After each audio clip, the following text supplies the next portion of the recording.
રામમૂર્તિ યાદવ, શ્રી યાદવ હેડ સમાજ સેવા ટ્રસ્ટના મહામંત્રી. આજે અમે અહીંયા એક ફિલ્મ આવી રહી છે યાદવજીની લવ સ્ટોરી, એના વિરુદ્ધમાં જે છે અમે અહીંયા આવેદનપત્ર આપવા આવેલા છે કે ભાઈ અમારા સમાજને જે રીતે એ પિક્ચરમાં દર્શાવવામાં આવેલો છે, એ લવ જેહાદને જે રીતે પ્રોત્સાહન આપવામાં આવે છે અને અમારા સમાજના નામને જે બદનામ કરવામાં આવે છે એના વિરુદ્ધમાં અમે અહીંયા આવેદનપત્ર આપવા નહીં સંતોષાશે તમે ગાંધી ચિંતા માર્ગે આંદોલન કરીશું. જે હું શૈલેષ રાયકા અહીં સુરત યાદવ સમાજમાંથી છું.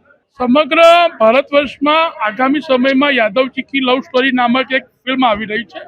એમાં અમારા સમાજનો નામોલ્લેખ કરવામાં આવે. આ બાબતમાં લઈને સમાજની લાગણી દુભાય છે. એ બાબતને લઈને અમે આજે આવેદનપત્ર આપવા આવ્યા છીએ.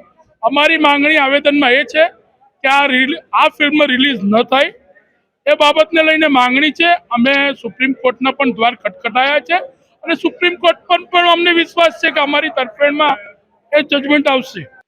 સમગ્ર ભારતમાં અમારા 25 થી 27 કરોડ યાદવ સમાજની વસ્તી છે. ચોક્કસપણે દરેક પ્રદેશમાં અમે એ બાબતનો ઉગ્ર વિરોધ કરવાના છીએ.